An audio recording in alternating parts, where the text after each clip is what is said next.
अथ चतुर्शीतितमो अध्याय वासुदेव जी का यज्ञोत्सव। श्री शुक उवाच।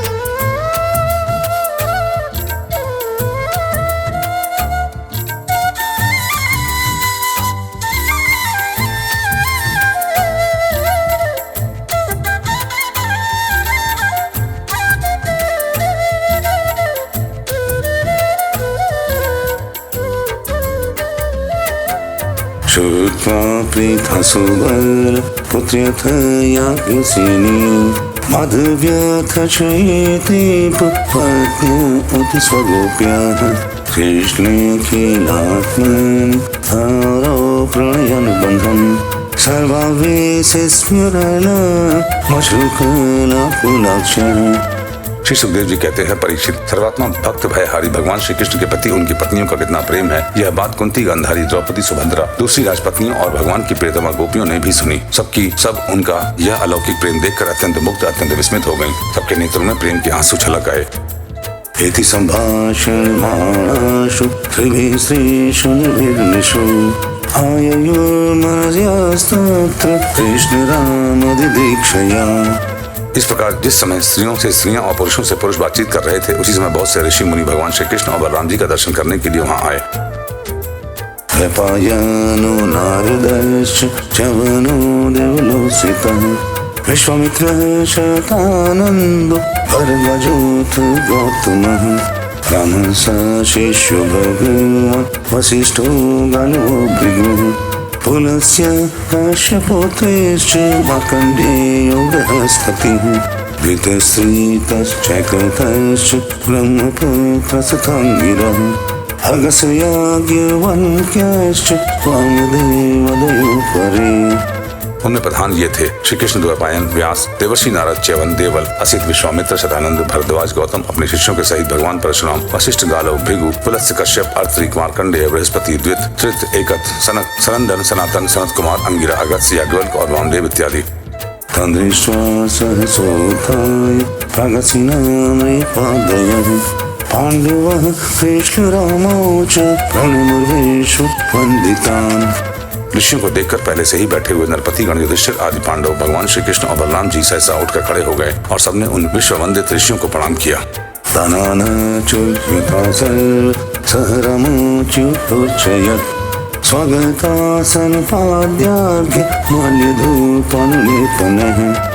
इसके बाद स्वागत, आसन, पाद्य, अर्घ्य, पुष्पमाला, धूप और चंदन आदि से सब राजाओं ने तथा बलराम जी के साथ स्वयं श्री भगवान कृष्ण ने उन सब ऋषियों की विधि पूर्वक पूजा की।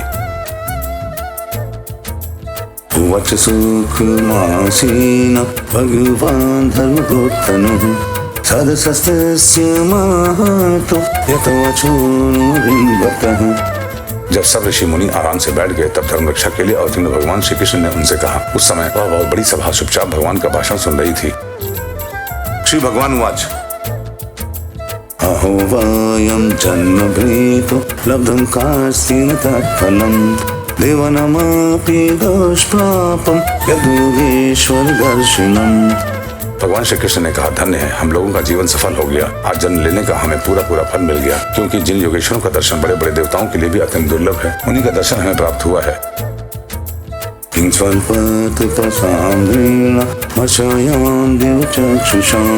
दर्शन स्पर्शन प्रश्न दर्शनादिकम्। जिन्होंने बहुत थोड़ी तपस्या की है और जो लोग अपने इष्ट देव को समस्त प्राणियों के हृदय में न देखकर केवल मूर्ति विशेष में ही उनका दर्शन करते हैं, उन्हें आप लोगों के दर्शन, स्पर्श, कुशल, प्रश्न, प्रणाम और पाद पूजन आदि का सुअवसर भला कब मिल सकता है। न ह्यमायानि तीर्थानि न देवमेक्षिदामयः ते पुनन्त्युरुकालेन दर्शनादेव साधवः। केवल जल में तीर्थ ही तीर्थ नहीं कहलाते और केवल मिट्टी या पत्थर की प्रतिमाएं ही देवता नहीं होती। संत पुरुष ही वास्तव में तीर्थ और देवता हैं, क्योंकि उनका बहुत समय तक सेवन किया जाए जब वे पवित्र करते हैं, परंतु संत पुरुष तो दर्शन मात्र से ही कृतार्थ कर देते हैं। नाग्निर्न सूर्यो न च चंद्र तारका न भूजलं खं च सनुत वाङ्मनः उपासिता भेदकृतं हरन्त्यगं विपश्चितो घ्नन्ति मुहूर्त सेवया। अग्नि, सूर्य, चंद्रमा, तारे, पृथ्वी, जल, आकाश, वायु, वाणी और मन के अधिष्ठात्री देवता उपासना करने पर भी पाप का पूरा नाश नहीं कर सकते, क्योंकि उनकी उपासना से भेद बुद्धि का नाश नहीं होता और वह और भी बढ़ती है। परंतु यदि घड़ी दो घड़ी भी ज्ञानी महापुरुषों की सेवा की जाए तो वे सारे पाप ताप मिटा देते हैं, क्योंकि वे भेद बुद्धि के विनाशक हैं। यस्यात्मबुद्धि क्षीणप्रेत्रिधातुके स्वधिकलत्रा दिशु भौम इज्यति यतीर्थबुद्धि सलिलेन कर्हिचित् जनेष्वेकेषु स एव गोकरः। महात्माओं और सभासदों, जो मनुष्यवाद, पित्त और कफ इन तीन धातुओं से बने हुए शवतुल्य शरीर को ही अपना मैं, स्त्री पुरुष आदि को ही अपना और मिट्टी पत्थर काष्ठ आदि पार्थिव विकारों को ही इष्ट देव मानता है, तथा जो केवल जल को ही तीर्थ समझता है, ज्ञानी पुरुषों को नहीं, वह मनुष्य होने पर भी पशुओं में भी नीच गधा ही है। श्री शुकवाच निशम्यथं भगवतः कृष्णस्य कुण्ठमेधसा वचुदुरन्वयं विप्रास्फुषिमासन प्रमदीयः। श्री सुखदेव जी कहते हैं, परीक्षित, भगवान श्री कृष्ण अखंड ज्ञान संपन्न है। उनका यह गूढ़ भाषण सुनकर सबके सब ऋषि मुनि चुप रह गए। उनकी बुद्धि चक्कर में पड़ गई, वे समझ न सके कि भगवान यह क्या कह रहे हैं। चिरं वै मृष्यमुनय ईश्वरश्चित्तव्यताम् जनसंग्रह एत्योचो मयन्तस्तं जगद्गुरुम्। उन्होंने बहुत देर तक विचार करने के बाद यह निश्चय किया कि भगवान सर्वेश्वर होने पर भी जो इस प्रकार सामान्य कर्म परतंत्र जीव की भांति व्यवहार कर रहे हैं, यह केवल लोक संग्रह के लिए ही है। ऐसा समझकर वे मुस्कुराते हुए जगत गुरु भगवान श्री कृष्ण से कहने लगे, मुने उचु जन्माय यातत विदुत्तमाभयं विमोहिता विश्वस्वेजमाधीश्वरः यदिशिता व्यायति गूढतिहया अहो विचित्रं भगवद्विचेष्टितम्। मुनियों ने कहा, भगवान, आपकी माया से प्रजापतियों के अधीश्वर मरीचि आदि तथा बड़े बड़े तत्वज्ञानी हम लोग मोहित हो रहे हैं। आप स्वयं ईश्वर होते हुए भी मनुष्य की सी चेष्टाओं से अपने को छिपाए रखकर जीव की भांति आचरण करते हैं। भगवान, सचमुच आपकी लीला अत्यंत विचित्र है, परम आश्चर्यमयी है। अनिह एतद्बहुदैक आत्मना सृजत्यवत्यति न बध्यते यथा भौमर्हि भूमिर्बहूनां रूपिणी अहो विभुम्नश्चरितं विडम्बनम्। जैसे पृथ्वी अपने विकारों, वृक्ष, पत्थर, घट आदि के द्वारा बहुत से नाम और रूप धारण कर लेती है, वास्तव में वह एक ही है, वैसे ही आप एक और चेष्टाहीन होने पर भी अनेक रूप धारण कर लेते हैं और अपने आप से ही इस जगत की रचना, रक्षा और संहार करते हैं। पर यह सब करते हुए भी इन कर्मों से लिप्त नहीं होते, जो सजातीय, विजातीय और स्वगत भेद शून्य एक रस अनंत है। उसका यह चरित्र लीला मात्र नहीं तो और क्या है। धन्य है आपकी यह लीला। अथर्वी काले स्वजनाभिभूतये बिभर्षि सत्वं खलने गृहाय च स्वलीलया वेद पथं सनातनं वर्णाश्रमः पुरुषः परो भवान्। भगवान, यद्यपि आप प्रकृति से परे स्वयं पर ब्रह्म परमात्मा है, तथापि आप समय समय पर भक्तजनों की रक्षा और दुष्टों का दमन करने के लिए विशुद्ध सत्यमश्री विग्रह प्रकट करते हैं और अपनी लीला के द्वारा सनातन वैदिक मार्ग की रक्षा करते हैं, क्योंकि सभी वर्णों और आश्रमों के रूप में आप स्वयं ही प्रकट हैं। ब्रह्मते हृदयं शुक्लं तपस्वाध्याय संयमः यत्र उपलब्धं सत्व्यक्तम् अव्यक्तं च तत्परम्। भगवान, वेद आपका विशुद्ध हृदय है। तपस्या, स्वाध्याय, धारणा, ध्यान और समाधि के द्वारा उसी में आपके साकार निराकार रूप और दोनों के अधिष्ठान स्वरूप पर ब्रह्म परमात्मा का साक्षात्कार होता है। तस्मात् ब्रह्म कुलं ब्रह्म शास्त्रयोनिषु आत्मनः सभजयसि सद्धाम तद्ब्रह्मण्यग्निर्भवान्। परमात्मा ब्राह्मण की वेदों के आधारभूत आपके स्वरूप की उपलब्धि के साथ स्थान है। इसी से आप ब्राह्मणों का सम्मान करते हैं और इसी से आप ब्राह्मण भक्तों में अग्रगण्य भी हैं। अद्यनुजन्म साफल्य विद्यायास्तत्सुदृशः त्वया संगम्य सद्गत्य यदन्त श्रेयसां परः। आप सर्वविध कल्याण साधनों की चरम सीमा हैं और संत पुरुषों की एकमात्र गति हैं। आपसे मिलकर आज हमारे जन्म, विद्या, तप और ज्ञान सफल हो गए। वास्तव में सबके परम फल आप ही हैं। नमस्तस्मै भगवते कृष्णाय कुण्ठमेधसे स्वयोगमाययाक्षन्न महिम्ने परमात्मने। प्रभु, आपका ज्ञान अनंत है। आप स्वयं सच्चिदानंद स्वरूप परमात्मा भगवान हैं। आपने अपनी अचिंत शक्ति योग माया के द्वारा अपनी महिमा छिपा रखी है। हम आपको नमस्कार करते हैं।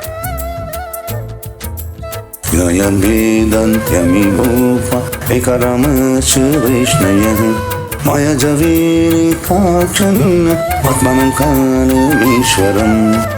ये सभा में बैठे हुए राजा लोग और दूसरों की तो बात ही किया, स्वयं आपके आहार विहार करने वाले ऋषि लोग भी आपको वास्तव में नहीं जानते, क्योंकि आपने अपने स्वरूप को, जो सबका आत्मा, जगत का आदि कारण और नियंता है, माया के पर्दे से ढक रखा है।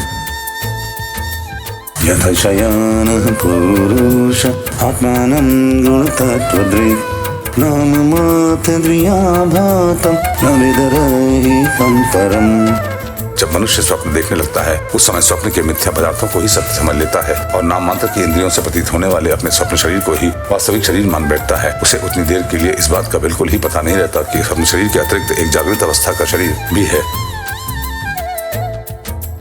एवं मात्रेषु विषयेष्विन्द्रियेषु मायया विभ्रमाचेतो न विदस्मृत्युपप्लवा।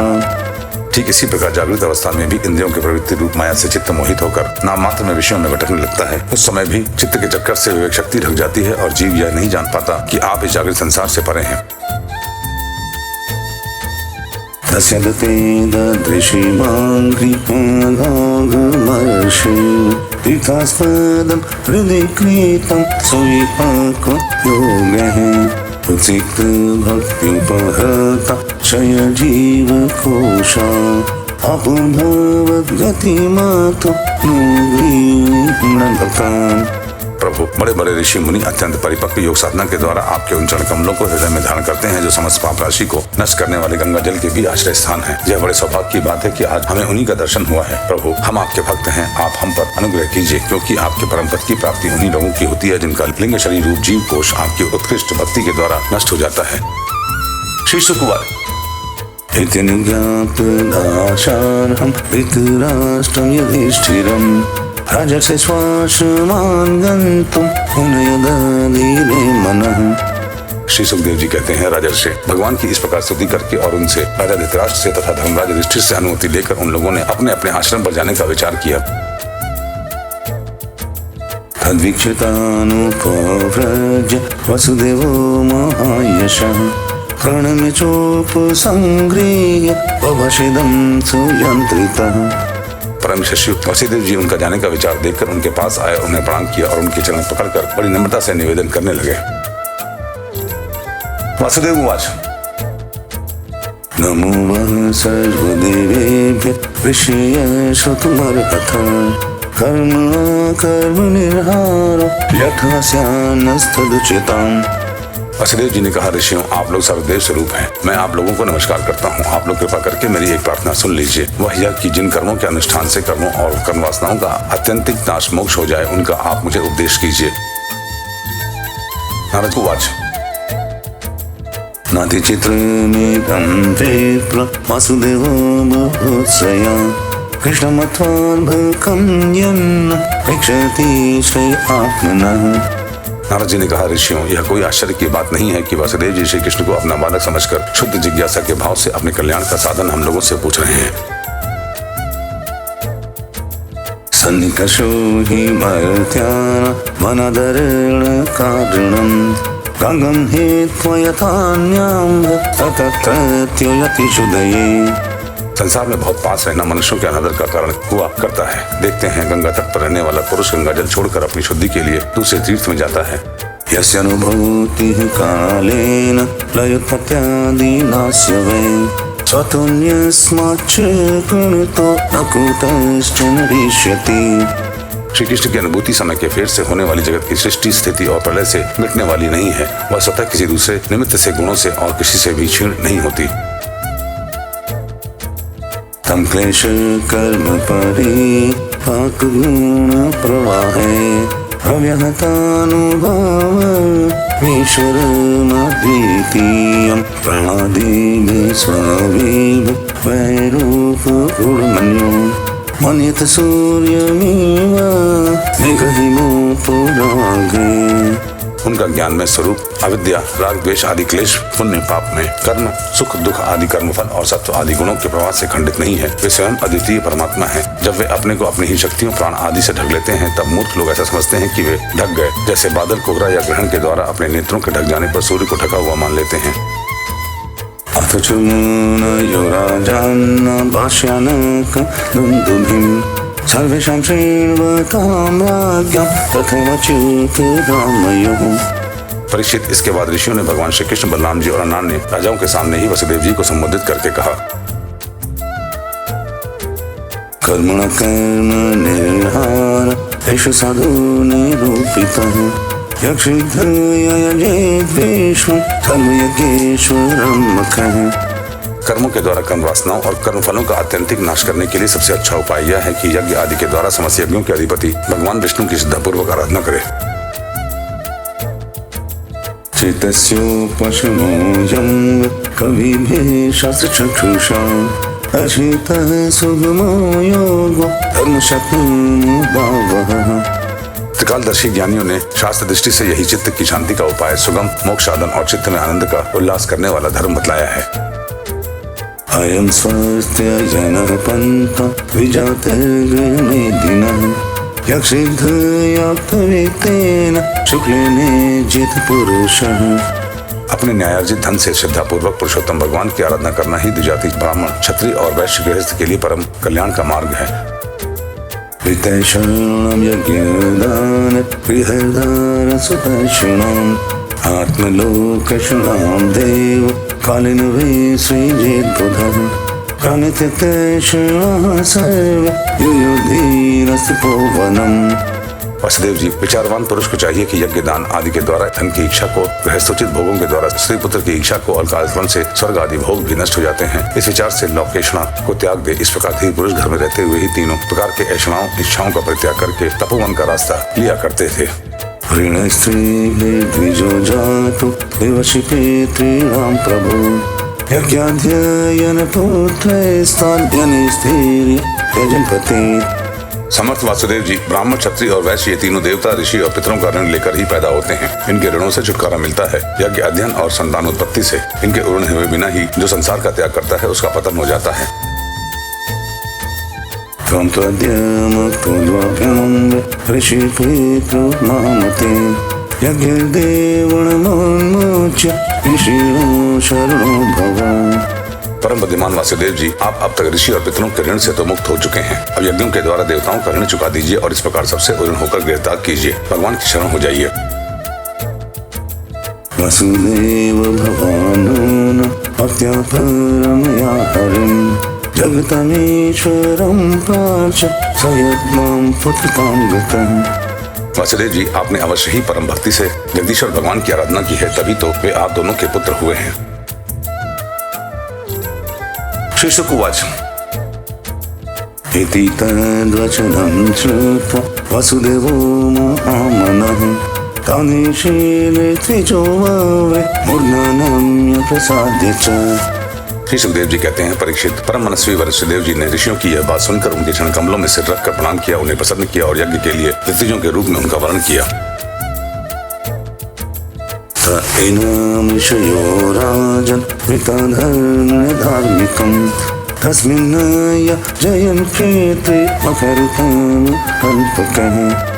राजन, जब इस प्रकार वासुदेव जी ने धर्म पूर्वक ऋषियों को वर्ण कर लिया, तब उन्होंने पुण्य क्षेत्र के कुरुक्षेत्र में परम धार्मिक वसुदेव जी के द्वारा उत्तम सामग्री से युक्त यज्ञ करवाए। तदीक्षायां प्रवीताय विष्णुय पशुरस्रजम् स्नातः सुवससो राजन् राजनशुष्ठ अलङ्कृतः। परीक्षित जब वसुदेव जी ने यज्ञ की दीक्षा ले ली तब यदुवंशियों ने स्नान करके सुंदर वस्त्र और कमलों की मालाएं धारण कर ली। राजा लोग वस्त्रभूषण से खूब सुसज्जित हो गए। तन्महेश्यश्च मुदिता निष्कण्ठय सुवससः दीक्षाशालामुपाजग्म प्रलिप्ता वसुपाणयः। वसुदेव जी की पत्नियों ने सुंदर वस्त्र अंगराग और सोने की हारों से अपने को सजा लिया और फिर वे सब बड़े आनंद से अपने अपने हाथों में मांगलिक सामग्री लेकर यज्ञशाला में आईं। निदुर्मेदङ्गपटुः शङ्खभैर्यान आदयः नृत्यनाट्य नर्तक्य तुष्टुवः सुतमागधः जगुः सुकण्ठो गन्धर्व संगीतं सर्वार्थिकः। उस समय मृदंग, पखावज, शंख, ढोल और नगारे आदि बाजे बजने लगे। नट और नर्तकियां नाचने लगी। सूत और मागध स्तुति गान करने लगे। गंधर्वों के साथ सुरीले गले वाले गंधर्व पत्नियां गान करने लगी। तमभ्यशं चन्वेदे वदकमाभ्यतमृत्युजः पत्नीभिरष्टादशभिः सोमराजमिपोर्दुभिः। वसुदेव जी ने पहले नेत्रों में अंजन और शरीर में मक्खन लगा लिया। फिर उनकी देवकी आदि 18 पत्नियों के साथ उन्हें ऋतुजों ने महाभिषेक की विधि से वैसे ही अभिषेक कराया जिस प्रकार प्राचीन काल में नक्षत्रों के साथ चंद्रमा का अभिषेक हुआ था। हरनुपूरकुण्डलः स्वलङ्कृता निर्विभवः दीक्षितो जिन संवृतः। उस समय यज्ञ में दीक्षित होने के कारण वसुदेव जी ने तो मृगचर्म धारण किए हुए थे, परंतु उनकी पत्नियां सुंदर सुंदर साड़ी, कंगन, हार, पायजेब और कर्णफूल आदि आभूषणों से खूब सजी हुई थी। वे अपनी पत्नियों के साथ भलीभांति शोभायमान हुए। तस्य तेजो महाराज रत्नकौशेयवासिसः ससदस्य विरेजुस्ते यथावृत अणोध्वरे। महाराज वसुदेव जी ने ऋत्विज और सदस्य रत्न जटित आभूषण और रेशमी वस्त्र धारण करके वैसे ही सुशोभित हुए जैसे पहले इंद्र के यज्ञ में हुए थे। तदरमश्च कृष्णश्च स्वहे स्वैर्बन्धुभिरन्वितौ ऋजतुः स्वसुतर्दार जीवेशो स्वविभूतिभिः। उस समय भगवान श्री कृष्ण और बलराम जी अपने अपने भाई, बंधु और स्त्री पुरुषों के साथ इस प्रकार शोभायमान हुए जैसे अपनी शक्तियों के साथ समस्त जीवों के ईश्वर स्वयं भगवान समस्त जीवों के अभिमानी श्री शंकरषण तथा अपने विशुद्ध नारायण रूप में शोभायमान होते हैं। एजेनो यज्ञं वेदेन अग्निहोत्रादिलक्षणैः प्राकृते प्रकृतिर्यज्ञज्ञानक्रियेश्वरम्। वसुदेव जी ने प्रत्येक यज्ञ में ज्योतिष, टोम, दर्श, पूर्णमास आदि प्राकृत यज्ञों, सौरस्त्र आदि वैकृत यज्ञों और अग्निहोत्र आदि अनान्य यज्ञों के द्वारा द्रव्य क्रिया और उनके ज्ञान के मंत्रों के स्वामी विष्णु भगवान की आराधना की। अतर्त्वेऽप्युत्तदात्काले यथाम्नातं सदक्षिणः स्वलङ्कृत्योपलङ्कृत्य बहुकन्यामहाधनः। इसके बाद उन्होंने उचित समय पर ऋतुजों को वस्त्र अलंकारों से सुसज्जित किया और शास्त्र के अनुसार बहुत सी दक्षिणा और पशुधन के साथ अलंकृत गौवें, पृथ्वी और सुंदरी कन्याएं दी। पत्नी संज्ञावभृत्य चरित्वा ते महर्षयः सस्नुरमो हृदये विप्र यजमान पुरःसरः। इसके बाद महर्षियों ने पत्नी संयाज नामक यज्ञांक और अवभृत स्नान अर्थात यज्ञांत स्नान संबंधी और शेष कर्म कराकर वसुदेव जी को आगे करके परशुराम जी के बनाए हृदय में राम हृदय में स्नान किया। स्नातोऽलङ्कारवासांसि वन्देभ्यो दत्तः ततः स्वालङ्कृतो वर्ण नश्वभ्यो निपूजयत्। स्नान करने के बाद वासुदेव जी और उनकी पत्नियों ने बंदी जनों को अपने सारे वस्त्राभूषण दे दिए और स्वयं नए वस्त्राभूषण से सुसज्जित होकर उन्होंने ब्राह्मणों से लेकर कुत्तों तक को भोजन कराया। बन्धुं सदारान् ससूता परिवर्तन भूयसा विदर्भकोसलक्रूर प्रशिक्षेता यशन्द्रियान् सदसत्वेक्षोरगणान् निभृतकृतृचारिणान् श्रीनिकेतमनोज्ञाप्य कञ्चन्तः प्रययोगतम्। तदनंतर अपने भाई बंधुओं, उनके स्त्री पुरुषों तथा विदर्भ, कौशल, कुरु, काशी, केकय और संजय आदि देशों के राजाओं, सदस्यों, ऋतुजों, देवताओं, मनुष्यों, भूतों, पितरों और चारणों को विदाई के रूप में बहुत सी भेंट देकर सम्मानित किया। वे लोग लक्ष्मीपति भगवान श्री कृष्ण की अनुमति लेकर यज्ञ की प्रशंसा करते हुए अपने अपने घर चले गए।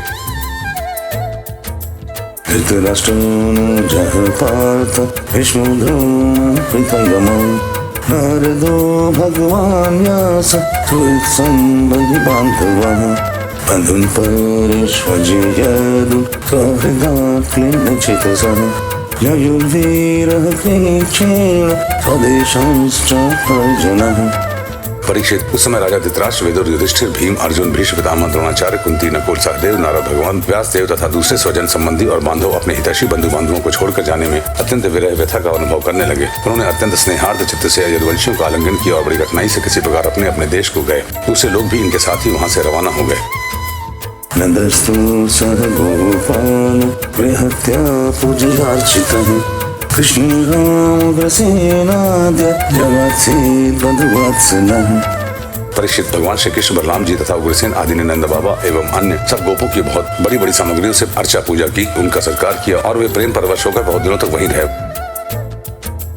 वसुदेवं जसुतेन मनोरथं आनवं सुहृद्प्रीतः प्रीतमानः मधुमाकरे स्पृशम्। वसुदेव जी अनायास ही अपने बहुत बड़े मनोरथ का महासागर पार कर गए थे। उनके आनंद की सीमा न थी। सभी आत्मीय स्वजन उनके साथ थे। उन्होंने नंद बाबा का हाथ पकड़कर कहा, वसुदेव उवाच, प्रातरेष कृतः पाशो ऋणं जहि संगीतः तं दुस्त्यजमहं मन्ये शृणमपि योगिनाम्। वासुदेव जी ने कहा, भाई जी, भगवान ने मनुष्यों के लिए एक बहुत बड़ा बंधन बना दिया है। उस बंधन का नाम है स्नेह प्रेम पाश। मैं तो ऐसा समझता हूँ कि बड़े बड़े शूरवीर और योगी यति भी उसे तोड़ने में असमर्थ हैं। अस्मस्व प्रतिकल्पेयं यकृताज्ञेषु सत्तमः मर्त्यपेता फलावापि न विवर्तेत तर्हि। आपने हम अकृतज्ञों के प्रति अनुपम मित्रता का व्यवहार किया है। क्यों न हो, आप सरीखे संत शिरोमणियों का तो ऐसा स्वभाव ही होता है। हम इसका कभी बदला नहीं चुका सकते, आपको इसका कोई फल नहीं दे सकते। फिर भी हमारा यह मैत्री संबंध कभी टूटने वाला नहीं है। आप इसको सदा निभाते रहेंगे। प्रागकल्पाश्च कुशलं प्रतर्वो न च जाह्नवी अधुना श्रीमदान्धाक्ष न पश्यामः पुरसतः। भाई जी, पहले तो बंदी गृह में बंद होने के कारण हम आपका कुछ भी प्रिय और हित न कर सके। अब हमारी यह दशा हो रही है कि हम धन संपत्ति के नशे से श्रीमत से अंधे हो रहे हैं। आप हमारे सामने हैं तो भी हम आपकी ओर नहीं देख पाते। महाराज प्रभुपुंस श्रेयस्माकमस्य मानद स्वजनानुत बन्धून् वा न पश्यति ययां दद्रे। दूसरों को सम्मान देकर स्वयं सम्मान न चाहने वाले भाई जी, जो कल्याणगामी है उसे राजलक्ष्मी न मिले, इसी में उसका भला है। क्योंकि मनुष्य राजलक्ष्मी से अंधा हो जाता है और अपने भाई बंधु स्वजनों तक को नहीं देख पाता। श्री सुकुवाच, एवं सौहृद शैथिल्यं चित् अनक बन्धुभिः रुरुदत क्रीतां मैत्रीं स्मरन् श्रुविलोचनः। श्री सुखदेव जी कहते हैं, परीक्षित, इस प्रकार कहते कहते वासुदेव जी का हृदय प्रेम से गदगद हो गया। उन्हें नंद बाबा की मित्रता और उपकार स्मरण हुआ है। उनके नेत्रों में प्रेमाश्रु उमड़ आए। वे रोने लगे। नंदस्तु सख्युः प्रिय कृत्रिमा गोविन्दरमयो अध्यक्ष इति मास्त्रे यदुभिर्मनितो वस। नंद जी अपने सखा वसुदेव जी को प्रसन्न करने के लिए स्वयं भगवान श्री कृष्ण और बलराम जी के प्रेम पाश में बंधकर आजकल करते करते 3 महीने तक वहीं रह गए। यदुवंशियों ने जी भर उनका सम्मान किया। यतः कामः पूर्यमाण सव्रजः सह बान्धवः परज्ञाभरणक्षोम नानानर्घ्य परीक्षदः। इसके बाद बहुमूल्य आभूषण, रेशमी वस्त्र, नाना प्रकार की उत्तमोत्तम सामग्री और भोगों से नंद बाबा को, उनके ब्रजवासी साथियों को और बंधु बांधवों को खूब तृप्त किया। वसुदेवोग्रसेनाभ्य विष्णुर्धव बलदिभिः गतुमदाय परिबर्हं व्यापितो यदिभिर्ययो। वसुदेव जी, उग्रसेन, श्री कृष्ण, बलराम, उद्धव आदि यदुवंशियों ने अलग अलग उन्हें अनेकों प्रकार की भेंटें दी। उनके विदा करने पर उन सब सामग्रियों को लेकर नंद बाबा अपने व्रज के लिए रवाना हुए। नंदो गोपाश्च गोप्यश्च गोविन्दचरणाम्बुजे मनः क्षेत्रं पुनर्हर्तुं मनिषमथुरां ययुः। नंद बाबा गोपों और गोपियों का चित्र भगवान श्री कृष्ण के चरण कमलों में इस प्रकार लग गया कि वे फिर प्रयत्न करने पर भी उन्हें वहां से लौटा न सके। सुतना बिना ही मन के उन्होंने मथुरा की यात्रा की। बंधुषु प्रतियातेषु कृष्णयः कृष्णदेवतः वीक्ष्य प्रविशमासन्न ययुर्द्वारवतीं पुनः। जब सब बंधु बांधव वहां से विदा हो चुके तब भगवान श्री कृष्ण को ही एकमात्र इष्ट देव मानने वाले यदुवंशियों को यह देखकर कि अब वर्षा ऋतु आज पहुंची है, द्वारका के लिए प्रस्थान किया। जनिभ्यकात्रयाञ्चक्र यदुदेव महोत्सवम् यदासि तीर्थयात्रायां तुहित्सन्दर्शनाधिकम्। वहां जाकर उन्होंने सब लोगों से वसुदेव जी के यज्ञ महोत्सव, स्वजन संबंधियों के दर्शन मिलन आदि तीर्थ यात्रा के प्रसंगों को कह सुनाया।